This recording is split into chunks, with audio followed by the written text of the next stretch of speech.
போன வாரம் தேர்தல் முடிஞ்சதுல இருந்து பாத்தீங்கன்னா தினமும் இத பத்தியான பேச்சுதான். நாம சும்மா இருந்தாலும் யாராவது பேசிட்டே இருக்காங்க. ஏன்னா எங்களுக்கு தொலைபேசியில தொடர்பு கொண்டு இது இப்படி நடக்குமா, அது அப்படி நடக்குமா, நீங்க சமூகம் சார்ந்து பாக்குறீங்க அப்படின்னு நிறைய கேள்விகள், நிறைய விஷயம். அதுல ஏதாவது ஒண்ணு நம்ம பேசணும்னா அது பிரச்சனையா முடியுது. நிறைய பேர் இதை அனுபவிச்சிருப்பீங்க. ஏன்னா நம்மளோட எண்ணம் ஒரு மாதிரி இருக்கும், எதிர்த்த மாதிரி இருக்கிறவங்க ஒரு எண்ணம் இருக்கும். ஆனா நாம நினைக்கிறத அவங்க சொல்லணும்னு நினைப்போம், அவங்க சொல்றத நாம ஏத்துக்கணும்னு நினைப்பாங்க. இது யாருக்கும் எதுக்குமே ஒத்து வராது.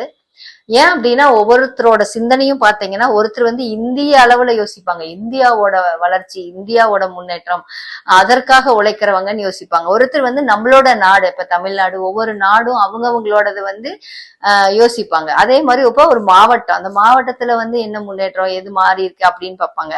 ஒரு சிலர் அந்த ஊர், எந்தெந்த ஊர் இருக்கோ அந்த ஊர் பார்ப்பாங்க. சிலர் அவங்க தெரு, இல்ல தெரிஞ்சவங்க, இந்த மாதிரி அவங்களுக்கு ஏத்த மாதிரியான சப்போர்ட்டுகளை கொடுப்பாங்க.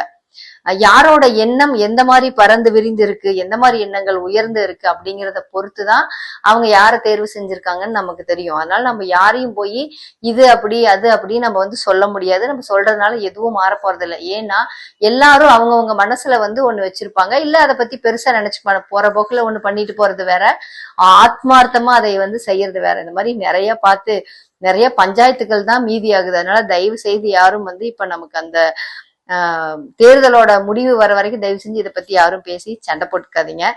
ஏன்னா நிறைய சண்டைகள் நான் பார்த்துட்டு இருக்கேன். நானும் எங்கிட்டயுமே ஏதாவது ஒண்ணு கேட்டு ஏதாவது ஒண்ணு பேசி வம்பிழுத்து இது இல்ல அப்படி இல்ல அது இல்ல அப்படி இல்ல அப்படிங்கிறாங்க. அப்படிலாம் எதுவுமே இல்ல.